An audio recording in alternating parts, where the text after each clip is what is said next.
kò sí kékeré akàn tí kì í nílé lórí. Mo kí ẹ̀yin aráalé pé ẹ kú dédé àsìkò yìí níbi gbogbo tí ẹ ti ń wo Bàbá Lábúlé Akọ́mọlówe Arìnmásanwó ẹnu nítorí bá méjì kọ́ nítorí ìdágìrì ọ̀rọ̀ ni. Òwe Yorùbá tí wọ́n ṣàlàyé ẹ̀ sí etígbọ̀ọ́ yín lónìí ní òwe Yorùbá tó sọ wípé kò sí kékeré akàn tí kì í nílé lórí. Ohun tá à ń pè ní akàn òun lẹ̀ ń wò yìí. Bí akàn ti rí nu, àwọn kan a tún máa pè ní alákàn. Ẹ bá mi share fídíò yìí káàkiri lábúlé wa ní Facebook. Ẹ bá mi comment, ẹ bá mi like, ẹ bá mi subscribe, ẹ bá mi follow rẹ̀. Bàbá Lábúlé TV ní YouTube.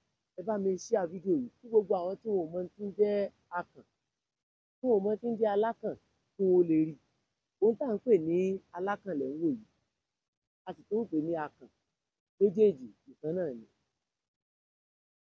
Òun náà ni Yorùbá fi ń pa òwe tí mo fẹ́ ṣàlàyé ẹ̀ sí etígbọ̀ọ́ yín lónìí.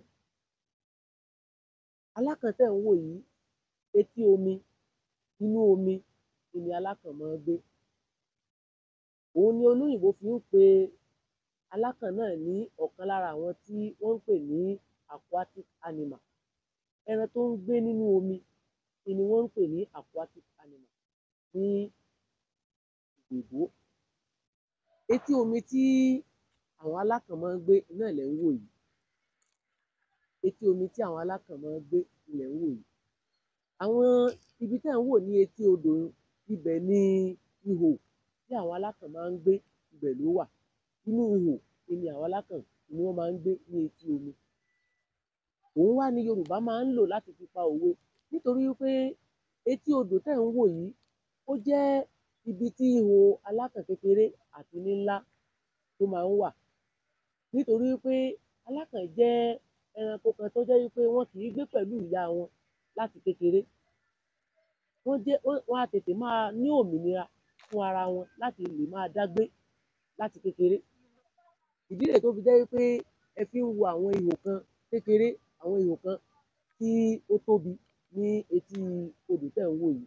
Nítorí wípé bí alákàn bá ṣe tó, bẹ́ẹ̀ náà ni ilé wọn náà ó ṣe mọ.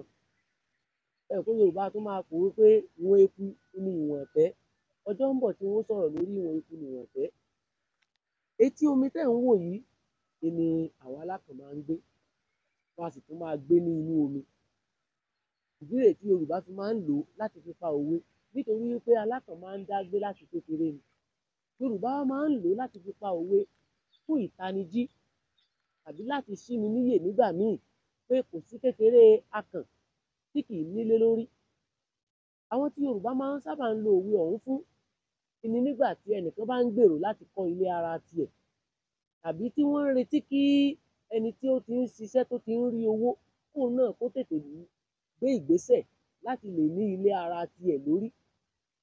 Ìdí rèé tí Yorùbá fi máa ń lo alákàn láti fi pa òwe tí mo ṣàlàyé yìí pé kò sí kékeré akàn tí kì í nílé lórí. Ẹ ṣeun, ẹ bá ń follow page yìí, kẹ́ ẹ bá mi share rẹ̀, kẹ́ ẹ bá mi subscribe sí page yìí, Bàbá Lábúlé TV. Ẹ ṣeun, a ní rí jù báyìí lọ. Bàbá Lábúlé lórúkọ mi, Akọ́mọlówe Arìnmásanwó ẹnu nítorí bá méjì kọ́ nítorí ìdágìrì ọ̀rọ̀.